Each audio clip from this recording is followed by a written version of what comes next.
All right. Good day, everybody. Good morning, good afternoon, good evening, wherever you're situated on this beautiful world of ours. Coming at you again with Willy's Way, the second video in the HJet installment. Today we're going to be taking up the newly updated HJet, which is now 1.0.6. It's going to be a short hop down from Manchester to Luton, as you can see here, brought to you by Navigraph. This flight will see us take off runway 5 left. Going to be doing a standard instrument departure out to the south, which is going to bring us into Luton on the Finham 1 November with the ILS 7 into Luton. So it should be a good flight. Going to be just going over how I go about doing my flights. Again, this is Willy's Way, so by no means am I going to be following every procedure to the T. I may screw some things up, and by all means, if you see something you would like to be changed or something you'd like to comment on, by all means, hit me up in the comment section. I'm pretty open for criticism. So without further ado, we're going to get right into this. Hop into the cockpit here. I'll try to make my camera movements smooth as I can, but forgive me if I don't. So, 1.0.6, if you haven't already seen Les's video, he covered it pretty well and went over all the different things and the changes, and his video will definitely cover that better than mine. That is not the goal of my video. The ultimate goal of my video is to just kind of show everybody how I do my flights, how stars and SIDs work for the most part. Again, within reason, there's going to be sim limitations that I can't change or Marwan can't change. And if you don't already have this jet, it is now even easier to get, as you can purchase it through Orbx, on Flight Sim TO, or on Contrails. So I'll put the links for all three of those down there. So if you don't already have it, I highly suggest getting it. It is a wonderful bird, and you get Rufus to tag along, so can't complain about that. Without further ado, we're going to get right into this. Not going to be a very long flight, but hope to cover a few things. So first and foremost, we need battery. So battery is down there. You can hear the oral warning now, letting you know. And if we come over here, we're just going to click the rightmost soft key as it asks for to get that navigation display up and running. So one big change with 1.0.6 is the persistent settings. So as some of you may have seen, I had already had my GPU on. I did not select that. System test. Okay. Getting cut off here by the TAWS system test. Now that that's done and okay, as you can see here, we got the external power cart already ready to go. That is because I had it on last flight when I shut down. So that will stay, and there's a few other things that will stay, but again, Les's video is the one for that, and we'll cover everything in greater detail. So with that, we're going to turn on the external power. That way we're not draining our batteries, because we kind of want to keep those ready to go and not drain them. Gonna swap over here with my keybind I have for all this initial setup, and I will be periodically bringing over my PDF for the flight plan as well as Navigraph. So first and foremost, we got to go through the right GTC, which if you don't know, these two little fancy touch screens here are called GTCs, short for Garmin Touch Controllers. So on the right one, we have 3 people that I planned for today. So it's going to be a single pilot, 2 passengers, and we're just going to do a little bit of cargo there, nothing much. I'm not too worried about the specifics of that. Fuel, I will want to grab from SimBrief, so if I drag that over here, scroll down to my block fuel, which is 1551, and that is in pounds. So I'm about 500 off. We're just going to press the plus 100 until we get to 1500. That should be just enough and should see us there fine. After that, we're going to want to go to the initialization page. From here, we got to go through all of these tasks to get the plane initialized and ready to go. So, Preflight, easy enough, is just clicking that. We're going to let that run through its tests. This one doesn't take very long, so we'll just wait for it. You can hear the stick shakers going off.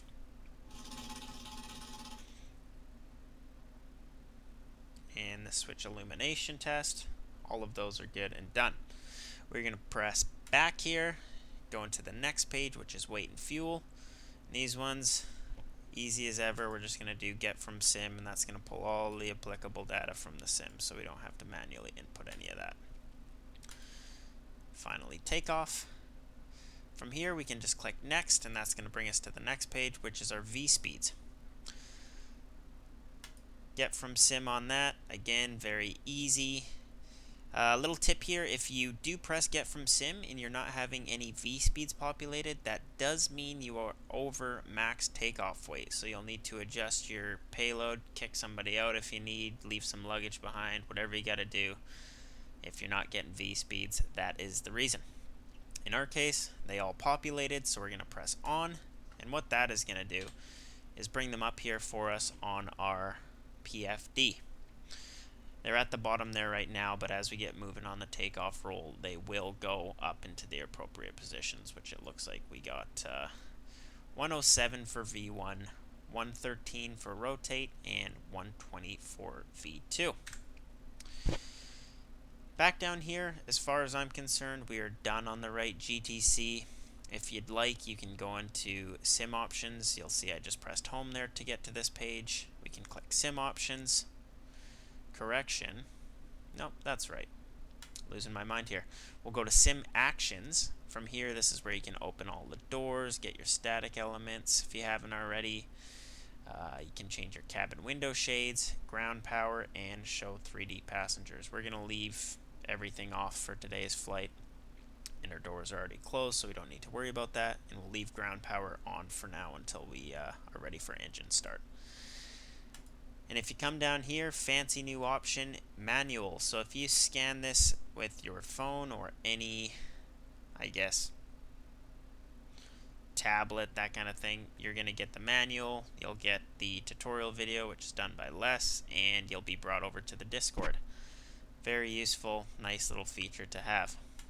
And click home for now and pop over to the left GTC. So this is where all the fun happens. First and foremost, we got to get our flight plan in. So, our flight plan is going to see us from Echo Golf Charlie Charlie, which is Manchester. Enter that. And our destination is going to be Echo Golf Golf Whiskey. Press enter to go through that. Perfect. So we got our departure and our destination airport all plugged in. So a thing that people seem to do is start getting their en route waypoints, which typically is fine. However, with the G3000's limitations and the HJet, you could get a discontinuity in there. So for the sake of making it easier on us, we're going to go right to procedure. Through here, we're going to go through a departure, arrival, and approach, and we're going to pre-plug these all in, and then any of the waypoints that aren't already populated from either the departure, arrival, and approach, we will put in ourselves, but this should, for the most part, eliminate any of that discontinuity issue that people seem to see. So first off, our departure. Let's get Navigraph back up here for a quick second. Departure is going to be the list 2S off of 05 left. So we'll click departure. You can scroll by clicking and dragging. Sometimes you'll have that error which I just did where you click it and it selects it, so sometimes the up and down are better. But in this case, list 2S right there, and our only runway option for that is 05 left, so that looks peachy. Load that into the flight plan. From there, we'll see stuff populating on the VSD as well as the navigation display, but we'll check that once everything's plugged in. Hit back, go into the arrival. Our arrival today into Luton is going to be the Finham 1 November. So we can scroll here. I've missed it. Finham 1 November, right there. Click on that, and our arrival runway is 07. And I will have this route below if you guys want to do this flight plan after watching the video, just to kind of get the hang of it. But for the most part, I've memorized some of this route. So runway 7 is what we'll be coming into. Load that. Back out of that. And back into approach. We got the ILS 7. Our transition is going to be Zagzo. I'm going to select that. We'll see. We got tons of waypoints here it'll take us on. Load that in. And press back. One more press of the back button is going to take us back to the flight plan page. And we'll see here the departure, the approach, and the arrival have all auto-populated with the altitude constraints now in these windows. If you guys remembered before, they only showed on the VSD and they were kind of hard to see. But now we do not have to worry about that, as they all populate here nicely for us to see, clear and concise. So if we scroll up to the top, we'll see that the departure takes us down to Listo, which, as per the SimBrief flight plan it gave me, it had Listo listed. Funny enough, Listo and listed. If we look right here at our flight plan, we'll see the Listo to Sierra Listo. So from Listo, we're going to want to take the Lima 612 to Han. So to do that, all we're going to do here is click on route, and we're going to load the airway. As we just said, it's going to be the Lima 612. And our exit, sometimes these take a little while to populate, so if it's not loading right away, that's fine. Sometimes it just takes a minute. Another thing I like to do sometimes is if it's really not working, there it is, just takes a little bit. Another thing I like to do is just back out and then hop back in, and sometimes that helps it populate a little quicker, but we're in no rush.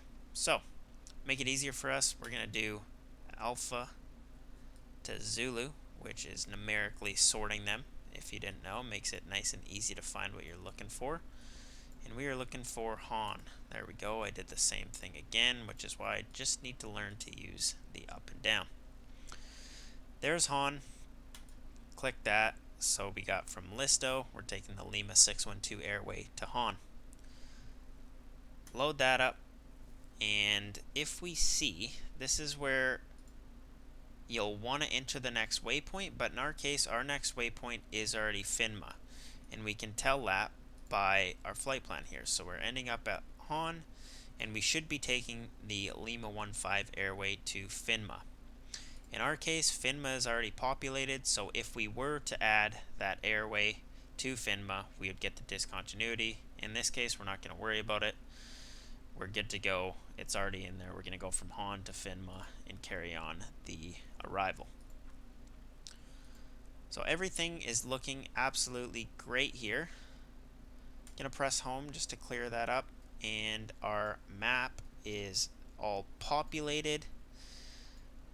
What I like to do as good practice is I'm going to click this right knob on the lower left GTC, and that's going to bring up this kind of touchpad.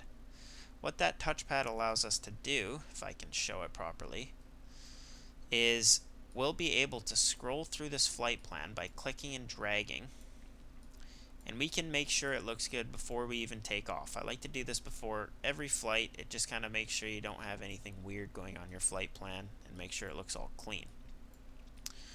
Speaking of a clean flight plan, this is not one. As we can see from Woburn here, after Finma, it takes us on this really wide curve to Zagzo. For cross-reference purposes, if we pull up the initial approach, that's not the one, that's not the one. Excuse me for this.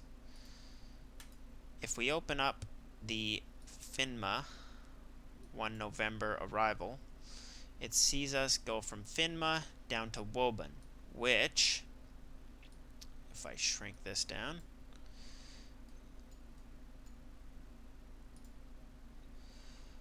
which in our case, it's doing this really wide turn after Woburn when it should technically be going to Ed Cox, then to Zoomsy, and then a right turn down to Zegso.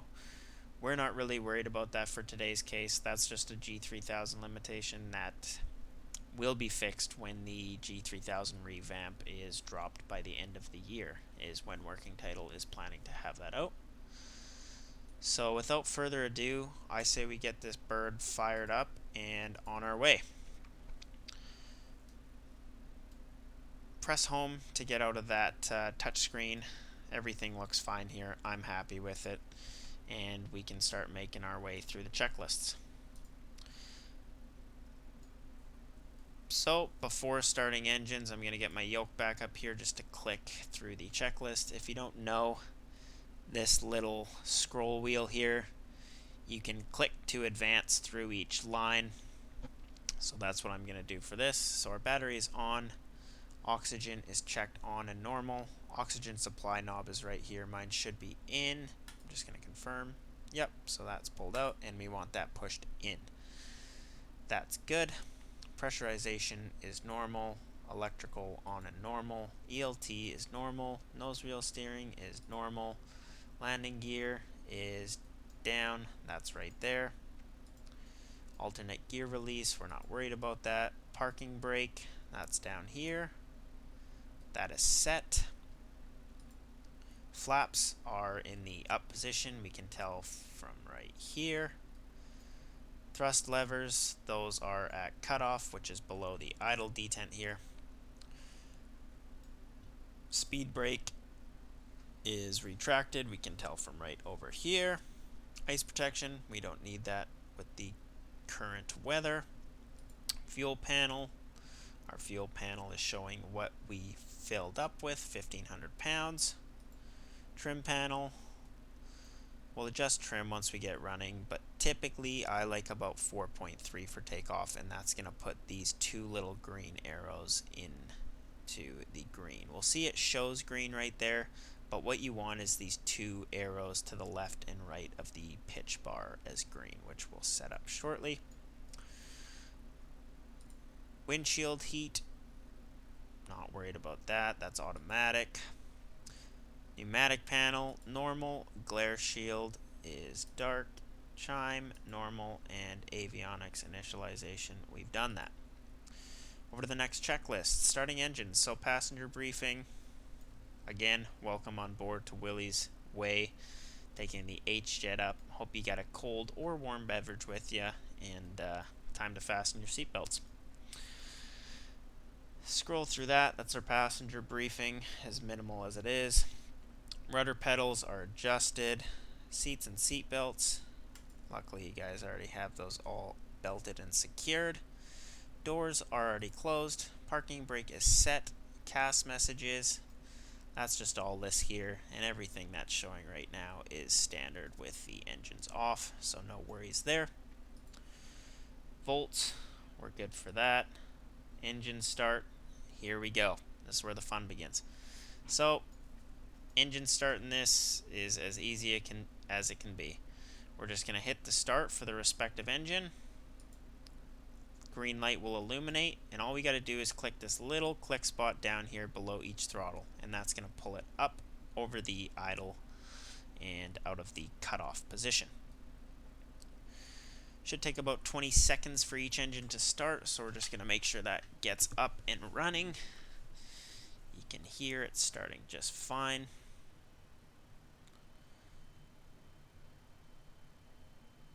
ITT is rising, and we'll watch that stabilize here.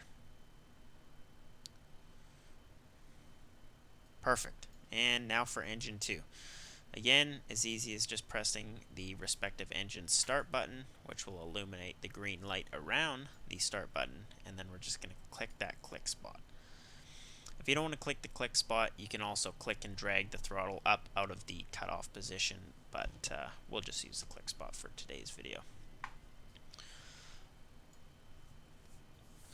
Watch to make sure engine number 2 stabilizes. Still watching that ITT climb.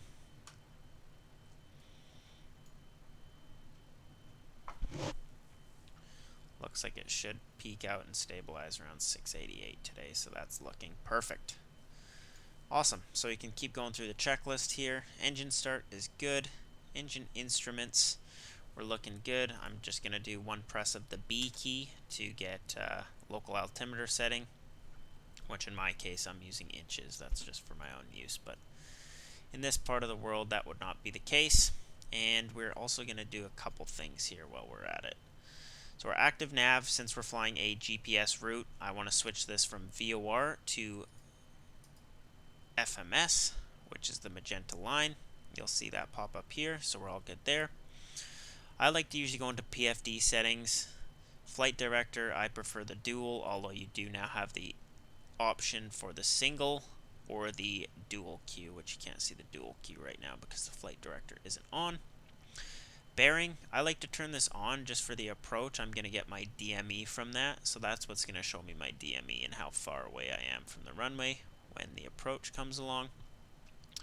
And if you don't have your wind showing here, it is an option. All you have to do is click other PFD settings, go into wind, and you can select any of the 3 options. I prefer number 2, but again, that's all personal preference. Choose as you wish. Step back a couple times, get back to the main options there, and that is good. I am happy with those engine instruments. And while we're here, may as well touch on the autopilot panel. So we're climbing up to 17,000 today. I'm going to simply put my mouse over the altitude select, and I'm going to scroll on up.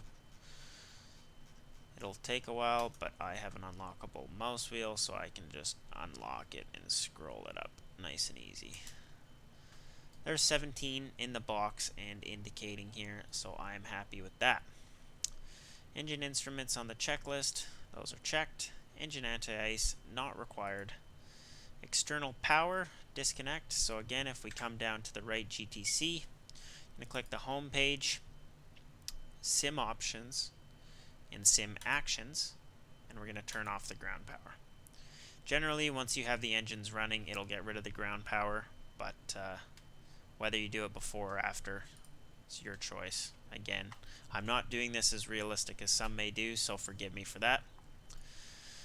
External power is disconnected, and we are going to check our flight controls. So we're going to do full back, full forward, left, and right. Those look good to me, free and correct, and check that off. On to the next page. Before taxi, wing anti-ice, not required. Transponder code. Transponder code can be found top right of the left GTC. If you click the squawk code here, we're just going to do 2000 for today. Enter, and we're just going to get this here to TA only for now. Get back to home. I like to always have my stuff at the home page. It just makes it a little easier when you got to get to something else. Transponder, good. Flight ID, not too worried about that. Our flight plan is already entered. Navigation source, you'll see we kind of jumped ahead there. Got that dealt with already. We're on FMS, which is correct. Altimeters, we've set those by pressing the B key. Flaps, we're going to set those for takeoff, so I have a keybind for flaps, so I'm just going to do 1 notch down, and we're going to watch our flaps come down here to the takeoff position. Just like that. They're in the takeoff position, ready to go. Speed brakes, we're going to check to make sure those are retracted, which they are. Again, that'll tell us right here whether they are retracted, or if we were to extend them, you'll see extended. So we want those retracted, obviously. Cabin signs as required. All that's talking about is if we click home on the right GTC and we go into aircraft systems. From aircraft systems, we're going to do system control, interior lights, and at the bottom here you'll see fasten seatbelts and no smoking. So let's put those on today so it's not too wild of a ride for the 2 passengers back there. Cabin signs, check that off, and parking brake release. We are good to taxi. So our taxi today is going to be pretty straightforward if we get Navigraph up here. We are over here at the business aviation apron. We're just going to do a hard 180 and follow Alpha all the way down to Alpha 1. We even may take Alpha Golf, but Alpha 1 looks like it'll be what we will aim for. Awesome. So parking brake is released, and a little bit of power, nice and easy until we get some forward movement. There we go, and I'm going to just slowly start kicking that rudder in to the right.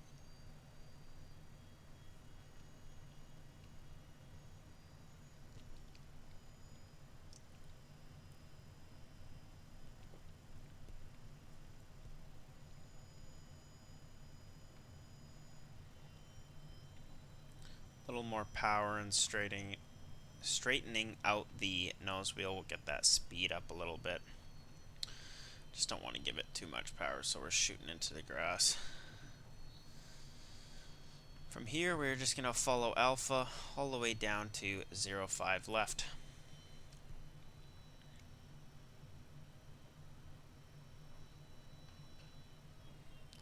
Again, trying to maintain a nice steady power setting so we're not going too fast or too slow. We just want to keep it on the move. 15 knots ground speed is usually sufficient unless we're on a very long runway or a taxiway, correction. Then we can give it a little more power, but no need to taxi fast. During the taxi here, to go through the checklist, brakes, we can give those a little tap. Those work.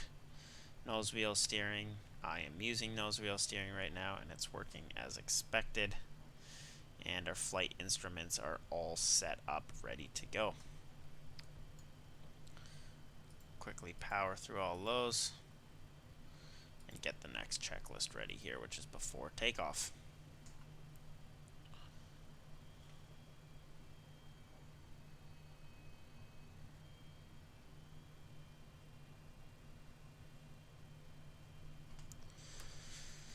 Again, as I'm taxiing here, little disclaimer, I may do things differently than others. Again, the whole title of these videos is Willy's Way, so this is kind of my way of doing it.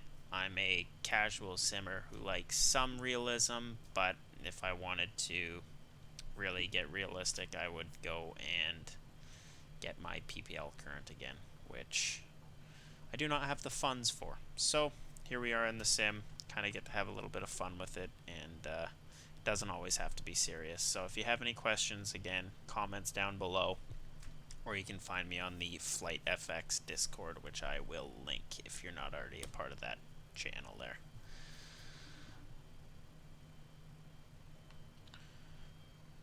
As I get closer to this turn onto the hold short line, kind of bring the power back a bit so we're not humming along here too quickly.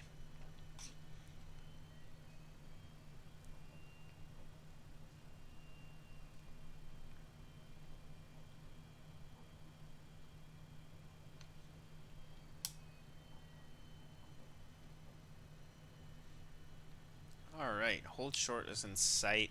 Windsock's looking good. Winds aren't too crazy for us here this morning. Leaving Manchester, and we're just going to hold short here as we go through some final checklist items. Flaps, those are set. We know that from checking there again. Those are set. Trim, this is where I'm going to set my pitch trim to roughly 4.3, which is right here. And when I do that, you're going to see those two little triangles turn green, and that's what we want. That'll prevent you from getting a CAS message on takeoff saying that your trim is no bueno. Good there. Speed brake still retracted. CAS messages.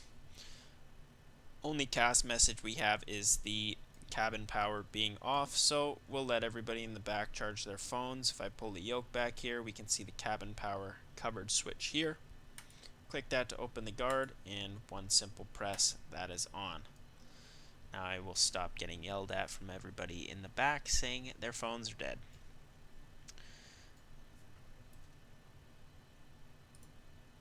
Navigation set, we're on FMS.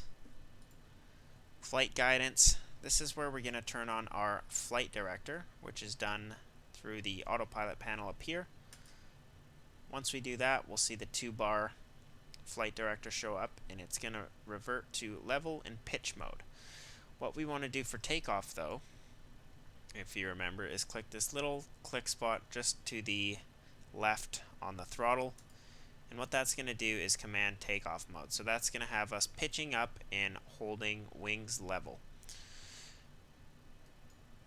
From there, we have takeoff data and our takeoff briefing.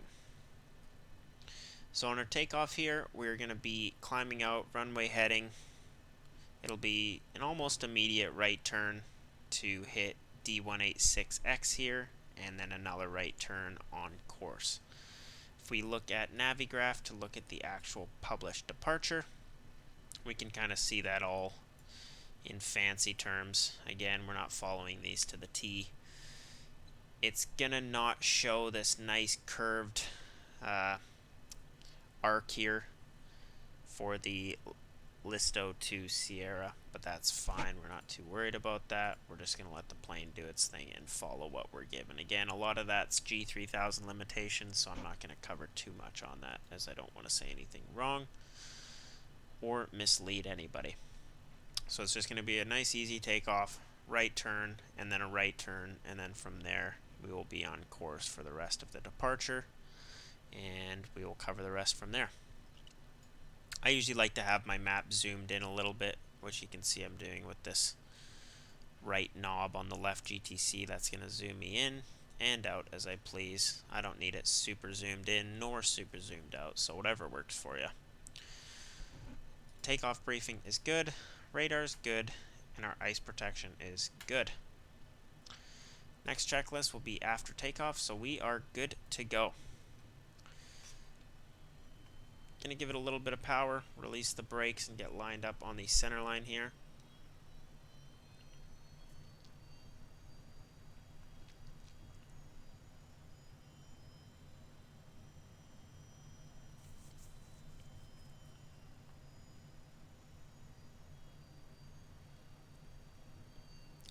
This video is already taking longer than I expected, but that is fine if you're still here. Thank you for watching.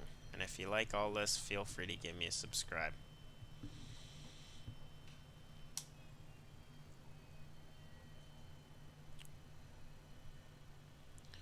Do our best to get as lined up with the center line as we can here. Perfect. One last thing I like to do is sync the heading bug. So what that means is just syncing the heading bug for a runway departure heading in this case, which is what we are currently heading. By doing that, you can just simply press the push sync, and all that's going to do is sync this heading bug to your current heading. So that's all we'll want for this departure, and that should be sufficient for our needs. So we're going to roll the power on nice and slow. Keep bringing it all the way up until we hit the takeoff detent, which is full forward. Slight tailwind, so keep that in mind. A little bit of dancing on the rudder is required. Airspeed's alive. There's 80. We're going to be lifting off about 113 here. And rotate. A little bit of left rudder and slight ease on the stick. Once airborne, gear is coming up. I got a keybind for that, so if you don't already have a keybind set, I would recommend getting one of those just so you're not looking down and you're keeping aware of what's going on around you. And all I'm doing here is holding this flight director. Still have my flaps down, as well as my takeoff mode engaged. We're going to start the right turn as we just saw the CDI switch over, while still maintaining that. And around 160 knots I like to get my flaps up, and that's going to change the attitude of the plane, so just be ready on the pitch. We're still hand flying this, so as our speed climbs here, around 190. I like to usually pull it back into MCT, so that just requires you pulling back the throttle a bit until you see MCT on the engine control panel. Level the wings out here to catch that course, because we are going to turn on the autopilot. I'm trimmed out right now, I'm still hand flying it. Just going to press nav on autopilot, and autopilot is coming on. And it's starting our right turn for us again, and we're going to do flight level change. So the climb profile in the HJet is 210 knots until reaching Mach 0.57. So the plane is now in FMS mode, which means it's following that pretty magenta line of ours. Autopilot is on. Yaw damper is on, which turns on automatically for us, and flight level change with a white Alt select, which means once we get to 17,000, it's gonna level us off. Little late on the transition altitude for this part of the world, which is 5,000 as per the charts. So I'm gonna click the baro standard, which is gonna set us to standard barometric pressure, 292 or 1013 hectopascals. And from here, the plane is doing all the work. I can see we got a nice 25 knot headwind, which our fuel usage is absolutely loving. And while we're on the climb out here, we'll just go over the after takeoff checklists. Landing gear is up, yaw damper is on, flaps are up, thrust levers are in MCT. Flight guidance, we have that all on. That's set up as we need it to be. Ice protection, we're at -1 outside air temperature. There's a little bit of visible clouds, but we're going to leave that off for now. And cabin signs, we will leave those on for the flight, so it's one less thing for me to worry about. Next checklist is going to be our climb. 10,500 feet, climbing for 17,000 here. You can see our pressure for the cabin is increasing, so we're looking good there. And our altimeters at the transition altitude were set to standard. I am happy with that, and we're good. So now what we have is the cruise checklist, which we will save for once we're at cruise. And from here, it's as easy as just monitoring the systems. We want to make sure the plane's holding our line. Another thing I like to do is this heading bug, which is still on our departure runway heading. I like to just sync that up. It's a good habit to keep that synced up all the time. That way, if the autopilot decides it's doing something that you don't plan for it to do, or it's got a mind of its own, you can always just turn on heading select mode and you'll already be following the heading you are. One less thing to worry about. It's just kind of being ahead of the plane anytime you can be.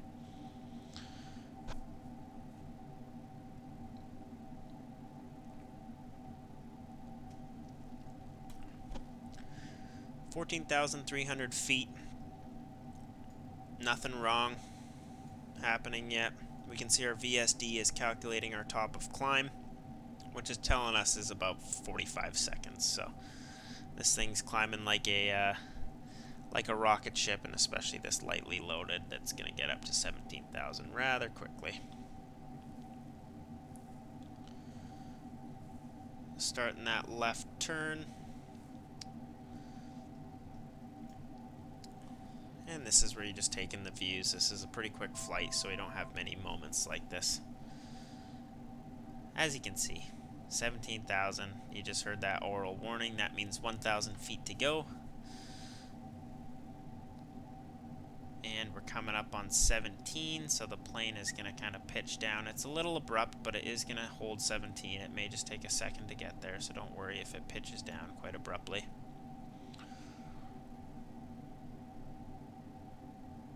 Awesome, so it's just doing that final little climb to 17, and we can see our speed is rocketing up. Since we're not paying for fuel in the sim, lucky us, I'm going to go as close to the barber pole as I can.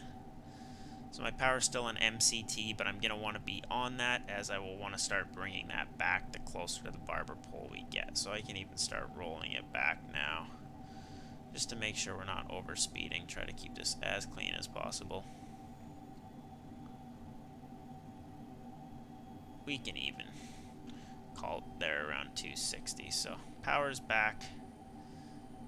Got it stabilized pretty decently around 260, and this is where we're going to use the cruise speed control. So to enable that, it's as simple as pressing CSC here on the autopilot panel between heading and altitude select, and that's going to get a little speed bug here in magenta, which shows us 260. So if you don't recall from my last video, what that does is hold N1 percentage plus or minus 5%. So you'll want to make sure your speed is stabilized before hitting that CSC button, or else it's never going to capture the speed. I had gotten myself manually with the throttle right around 260 and then enable it, and from there the plane will hold it plus or minus 5% N1. Fancy little, fancy not fancy technology. It's basically like a cruise control you'd find in any car that has cruise control. It's pretty straightforward and helps relieve a little bit of workload from the pilot so they're not always adjusting the power.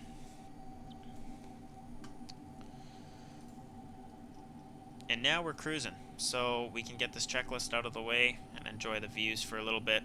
Altimeters, those are still standard, and systems monitor, which you basically do the entire flight. Check that, and off to the descent. So, talking about descent, we can see here on the fancy VSD, which stands for Vertical Situational Display, it's telling us our time of descent is roughly 12 minutes from now, and our first VNAV waypoint is 15,000. So this flight plan has us doing quite a few step descents. If I scroll out on the map here so I can actually see, there we go, I can start to see some of the descent here. So you can see we got a top of descent, and then it levels us off at 15, and then we'll be at 15 for a bit, and then it'll bring us down. The HJet's going to handle all of that for us if you're using VNAV. So that's the nice thing about it. It has been refined a lot by Marwan. He's doing a bunch of work, and it's amazing work that he's doing. So everybody give Marwan a little clap and a thank you. He's doing what he can, given the Sims limitation and given the G3000's limitations. This is kind of where we left off from the first video I made, which was starting the descent. I didn't go through the entire flight.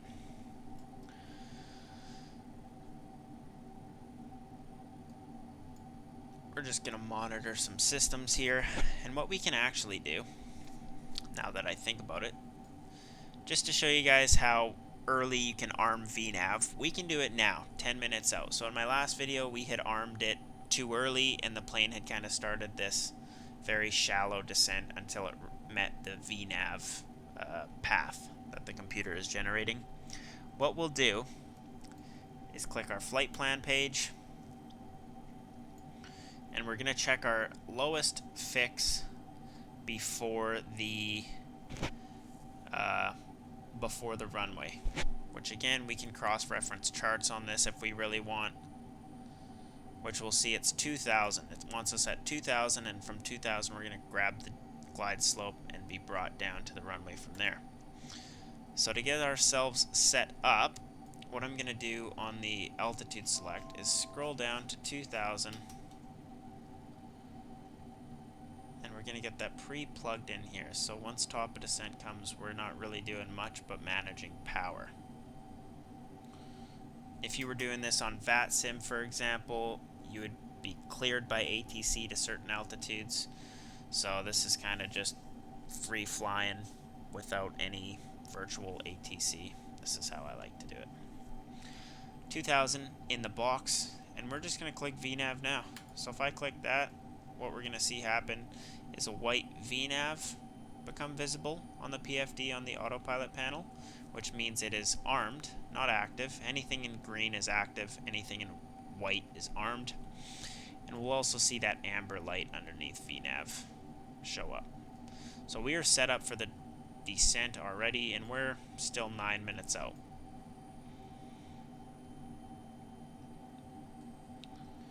I'll probably pick this video up once we get close to top of descent, just to save a little bit of time on the video. So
Alright, so we're about 5 minutes out from top of descent, and I'm just going to bring up a little issue that is a G3000 limitation, go figures. Once we get close to FINMA here, we're going to see a user point show up, and our flight plan is going to change a little bit. I'm not sure on the exact reasoning. All I know is it's a G3000 limitation, and the plane will still follow the line, but it's not going to follow this flight plan that you can see in front of you. We're not going to get quite to FINMA before it turns us left. And I believe it's going to take us to Zagzo. I did this flight earlier just to try it out before recording this video, but there is going to be a little hiccup that'll show up there, but we'll go through it together and kind of how I deal with it. Again, I see my blue heading marker as I turned is obviously off, so I'm just going to click that to sync that with my current heading. That way, if when this issue does arise, I can always just switch to heading mode and fly it via that, or worst case, which is, in my opinion, the best thing to do is just disengage the autopilot if it's not working how you plan it to. So we're pretty close here, 3 minutes out before our top descent. We can run through our descent checklist while we're at it. Landing field elevation, that is automatically set in magenta here under the cabin pressure. 512 feet is the landing elevation. Engine anti-ice, -15. We have no warnings here, and we're kind of coming into some visible moisture, but we can keep our eye on that as the flight progresses. And our altimeters, we're going to set those at 5,000 feet for the local altimeter in Luton once we get there.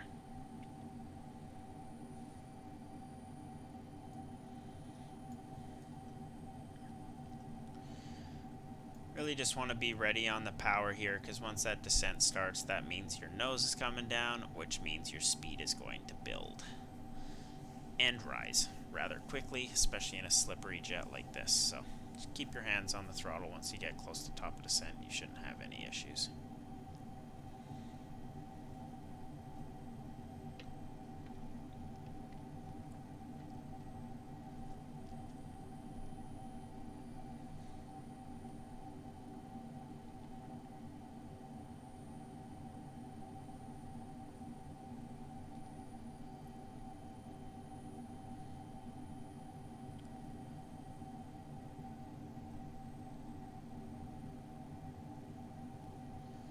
So, pop down here, minute and 35 seconds roughly until top of descent.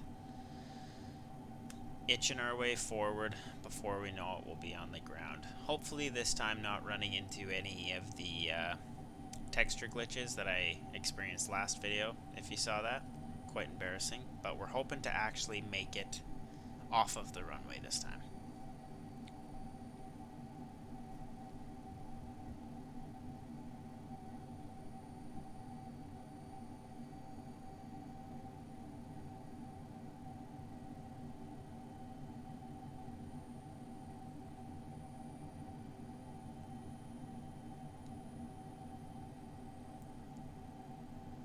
We should see that little hiccup appear here shortly, unless it behaves today, but you never know.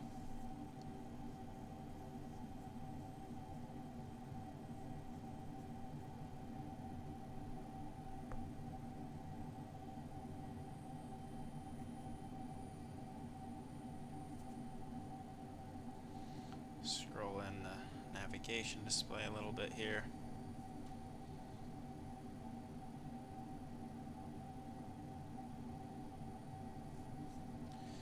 So top of descent, we're about 10 seconds out. What I'm going to do is just pull my power back a bit.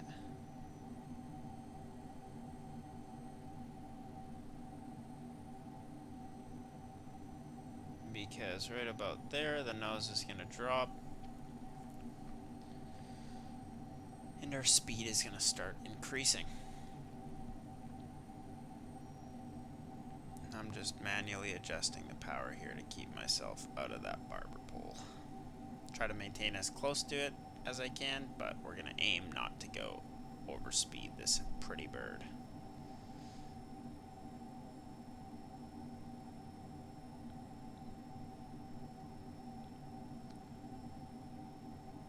first level off again is 15,000 feet. There we go. There's that little hiccup. So it's turning us.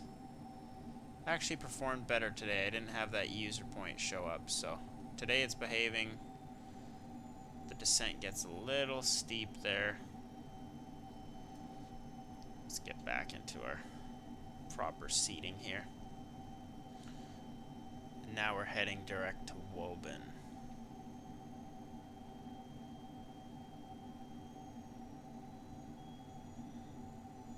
Little bump of the power there as we're leveling out at 15,000 for a bit.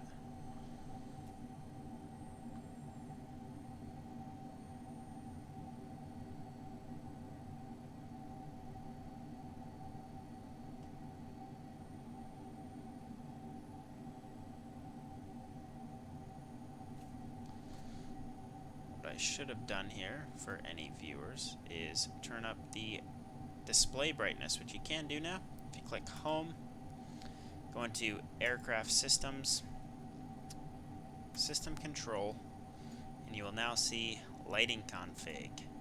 If we click that, we can use the plus or minus to increase or decrease the brightness on all the displays. Brighten them up a little bit so it's easier to see.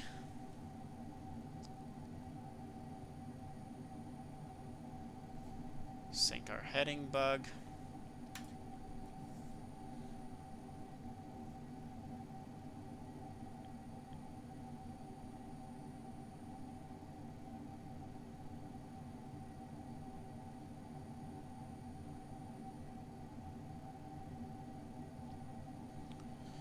Then once we hit Woburn, it's going to start this kind of unplanned, somewhat planned, not really planned left and then a right turn to Zagzo, and then follow us in down until we hit the ILS. There's that left turn. Plane is handling it as I would expect, keeping my eye on that speed and adjusting throttle as necessary. Hey, at least we'll have a 30-knot tailwind at least for a bit in this flight. It was mostly headwinds there, but hey, we'll take what we can get.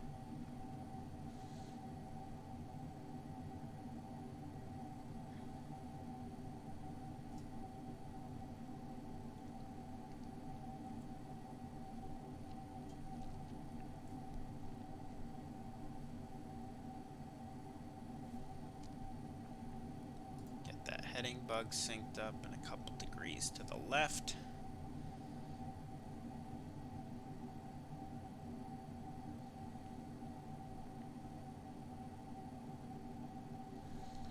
You can see here we're in pitch mode, but we are holding 15,000, which is the constraint for this approach, so it is holding that altitude. The enunciations just aren't correct. I believe we would be at alt hold there, is what it would say instead of pitch, with the VNAV still in white, which is correct because it is armed. But we're about to hit our next descent down to 8,000 feet, so that's going to be our next level off, which will happen in about 30 seconds here.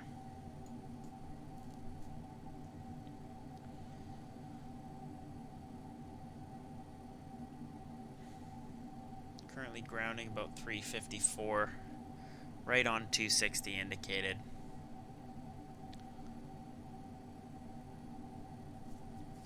And hand is ready on the throttle for this next step descent.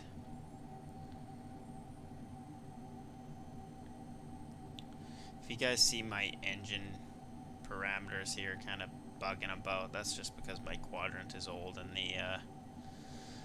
the readings aren't the most accurate, so it'll kind of jiggle if we look down here. Sometimes my throttle will just like that jiggle around, which is just a problem on my end. Getting close to that barber pole, pull the power back.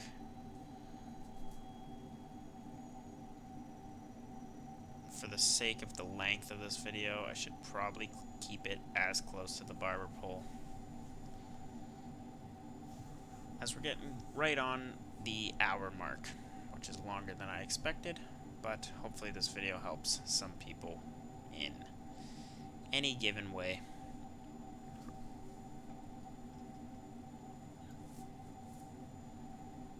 And if you've made it this far in the video, thank you. I applaud you.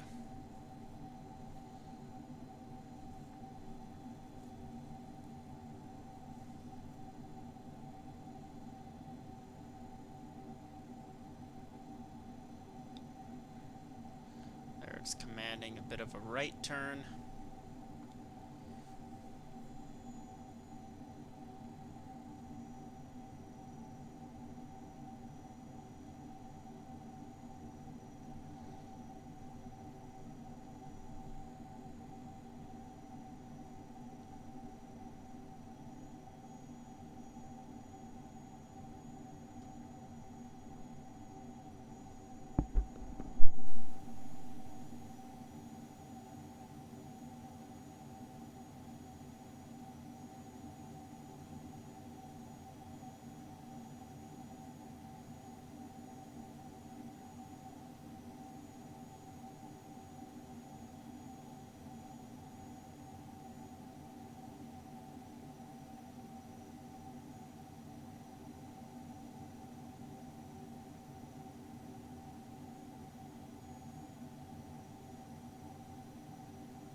Approaching 10,000 feet here. I'm gonna nudge my power back so we're hitting 250 knots at 10,000. About 5 knots off. Just barely missed it. And now we're gonna try to maintain 250 on the rest of the descent here.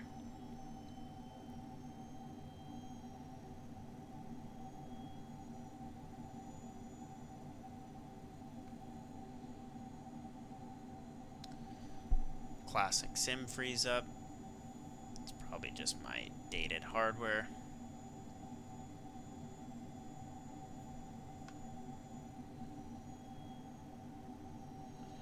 And I'm adjusting the power this entire time, just kind of keeping it where I want it.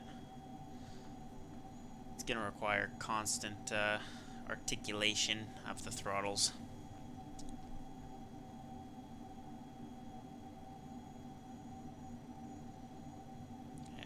Our turn to F it.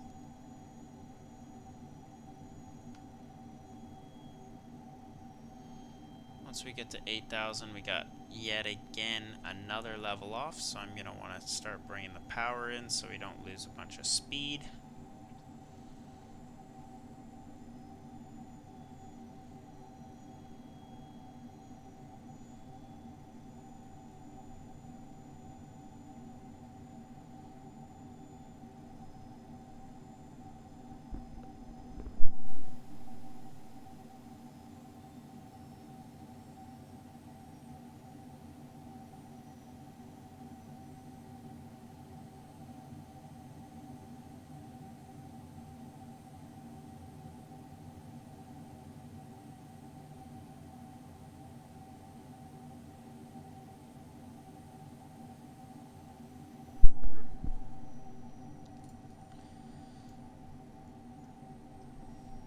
Zoom in a bit here.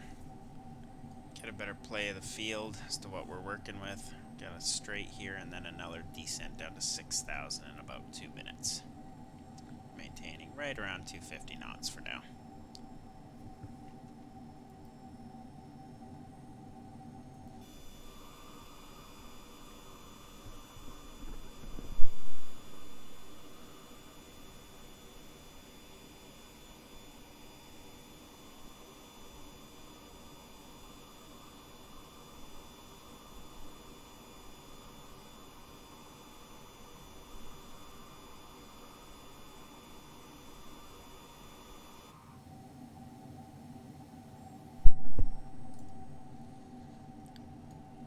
So we can see it's picking up a glide slope, or what appears to be the glide slope diamond. Don't worry about that for now. Again, yet another G3000 limitation as far as I know, so nothing there to really worry about. We can worry about that on the on the final approach. And yet another descent, keeping that power right where I want it. Kind of always got to make constant adjustments.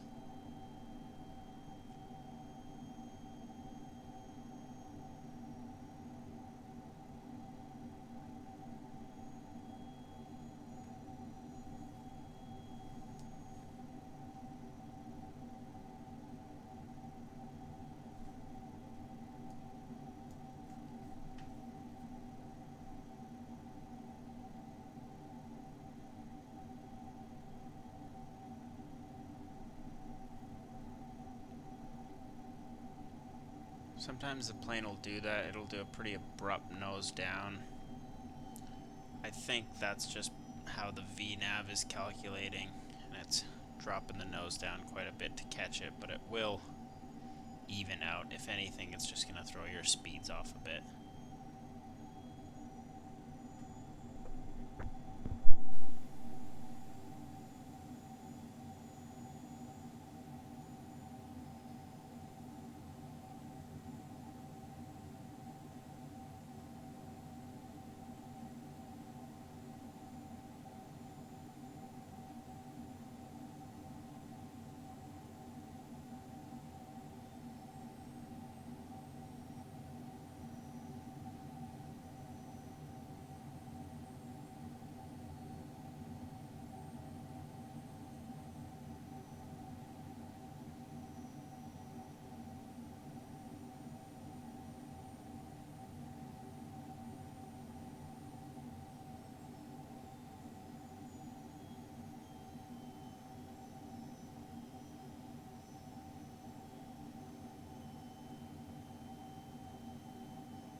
Now that we're getting closer, I'm going to confirm that our ILS frequency is correct. So it should be inputting in the standby the ILS frequency. If we pull up Navigraph here, you can see the ILS DME is 109.15 with a course of 074. The course it'll automatically set once we switch over to localizer 1 on the active nav. So 109.15 is in the standby there. We can swap that over to nav for now. It's not going to do anything, but we'll just have that ready in the active, which is the top or green. As I look away, I see my speed has dropped, so I'm just going to get that up a bit.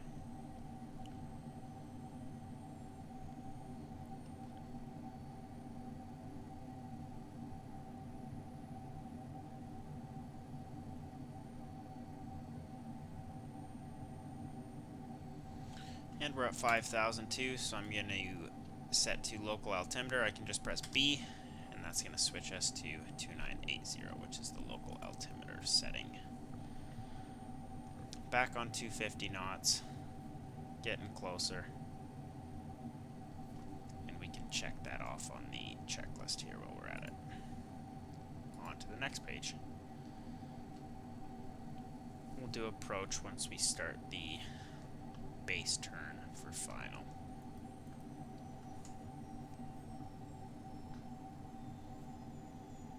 Don't mind me overspeeding.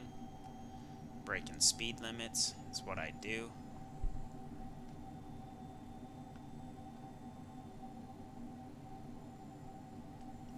That, I think, is the number one thing during these VNav descents, is just really being on top of your power settings. This specific arrival has quite a few level offs, so it's kind of difficult at times to keep the power where you want it, but if there's anything you can take away from this, it's just be on top of that throttle, keep your hand on the throttle, and monitor your airspeed frequently.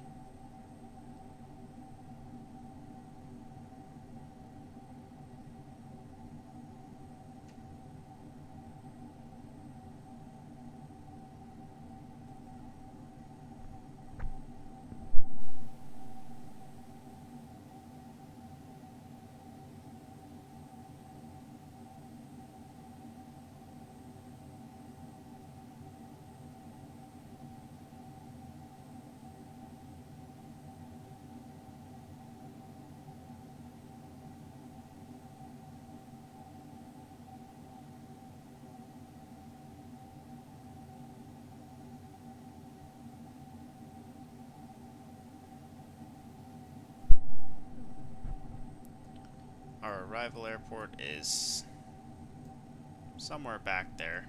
Looks like we're going to be going through some cloud here momentarily, but should hopefully have a visual on the runway once we get closer.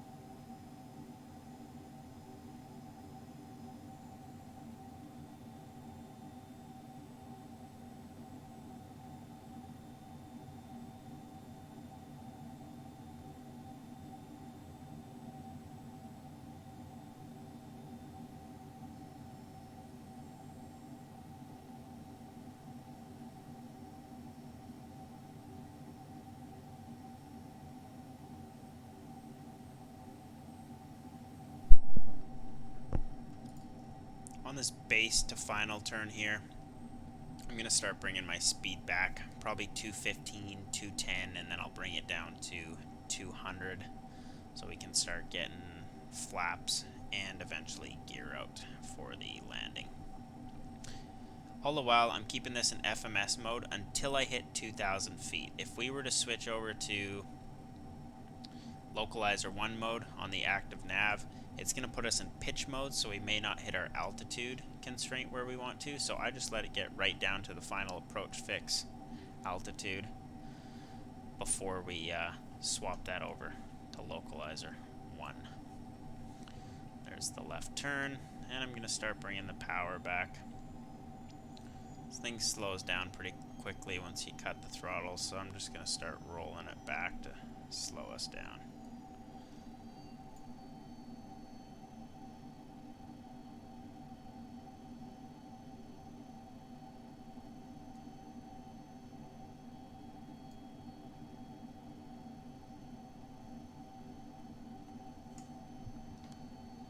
There's 215.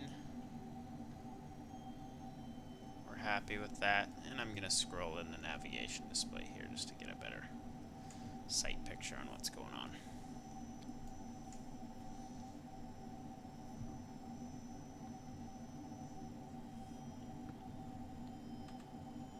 If we look at our PFD, we'll see we're 13.6 miles out, and another descent down to 2,000 has just started, so that speed is going to pick right on up, pulling the throttles back almost all the way until it figures itself out here.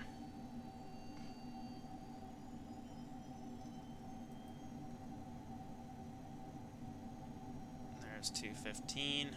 Now we're turning for final.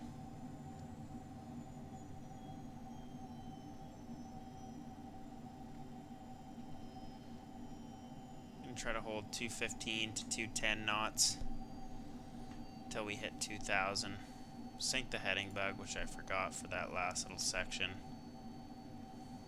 Again, that's more so just in case something goes wrong. You can turn on heading if you don't feel like hand flying it, but I do advise just kicking off the autopilot if something does go wrong and hand flying it.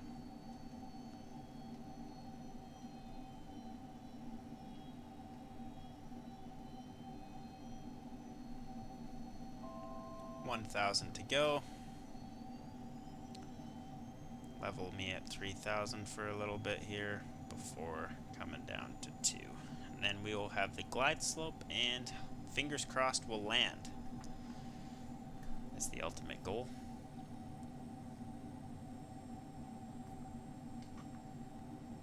Bumpy through the clouds here.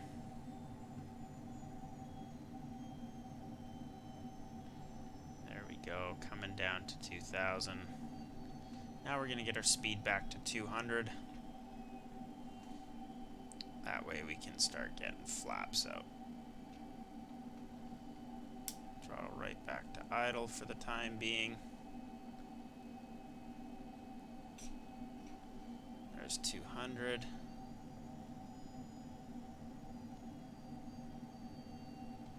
Now that I'm close and I see that I'm below the glide slope, what I'm going to do is swap over the active nav to Localizer 1.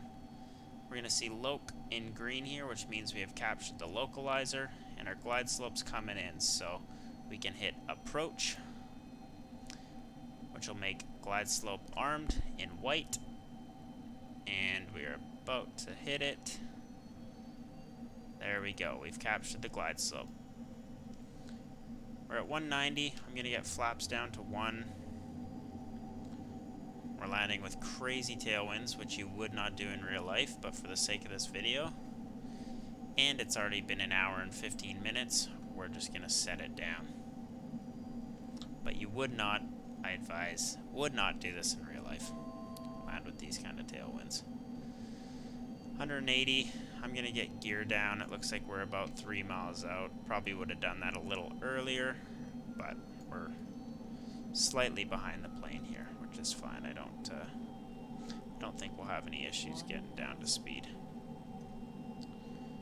Oh, and silly me, landing speeds. If we go home, performance, speed bugs, landing, get from sim, all on. Our approach is 110, landing 105.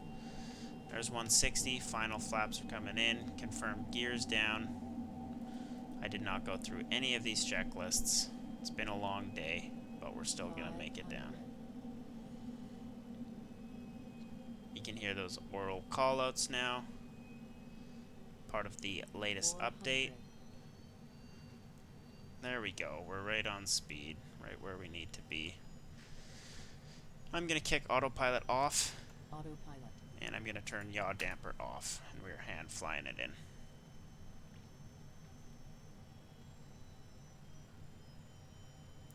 Right on approach speed. 300.